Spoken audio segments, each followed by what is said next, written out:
అదరకొట్టే కారం రంగు రుచి ఆచి కారం పొడి. జూబ్లీహిల్స్ ఎన్నికలు ఆధిక్యం దిశగా కొనసాగుతున్నటువంటి కాంగ్రెస్ ఈ నేపథ్యంలో గాంధీ భవన్లో సెలబ్రేషన్స్ చేసుకుంటున్నారు. ఆల్రెడీ మొదలైపోయాయి. విహెచ్ గారు కూడా ఉన్నారు, ఒకసారి మాట్లాడదాం. సార్, భారీ ఆధిక్యం దిశగా కాంగ్రెస్ కొనసాగుతుంది, ఏం చెప్తారు ఈ సందర్భంగా? అది మొదటి నుంచి తెలిసిందే కదా. ఎప్పుడైతే మేము క్యాండిడేట్ని పెట్టిమో అప్పుడే ప్రజలు నిర్ణయం తీసుకున్నారు. పనిచేసే కార్యకర్త, చదువుకున్న వ్యక్తి, దానికి కాంగ్రెస్ పార్టీ ఇంకా 3 ఏళ్ళు ప్రభుత్వంలో ఉంటుంది కాబట్టి మాకు డెవలప్మెంట్ కావాలని ప్రతి ఒక్కరు, అక్కడ ముస్లిం కానీ హిందువులు కానీ అందరూ కూడా నవీన్ యాదవ్కు ఓట్లు వేయాలని డిసైడ్ అయ్యిండ్రు. ఎప్పుడో చెప్పినాం గెలుస్తాడని, మేము మొదటి నుంచి చెప్పినాం, గెలిచారు కనుక తప్పనిసరిగా వాళ్ళ హామీలను పూర్తి చేస్తామనేది చెప్పగలుగుతాం. ప్రధానంగా కారణాలు ఏంటంటారు ఇంత భారీ మెజారిటీ రావడానికి? అంటే ప్రభుత్వ అభివృద్ధి అంటే డిసైడ్ అయిపోయిందండి. వాళ్ళు ఎంతసేపటికి పాత మాటలు చెప్తున్నారు.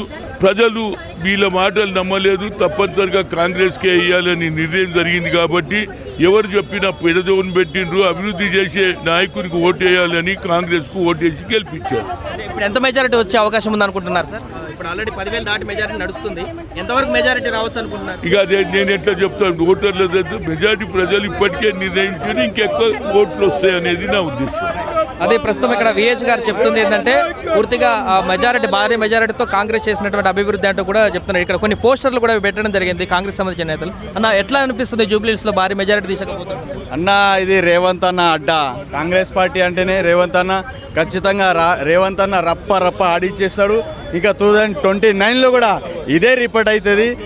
బీఆర్ఎస్ పార్టీ ఇప్పుడు కూడా బుద్ధి తెచ్చుకొని ప్రజల పక్షాన పోరాటం చేయాల్సిందిగా కోరుకుంటున్నాం. ఖచ్చితంగా కాంగ్రెస్ పార్టీకి తిరుగులేదు. రాబోయే రోజుల్లో ప్రధానమంత్రి రాహుల్ గాంధీ అవుతాడు.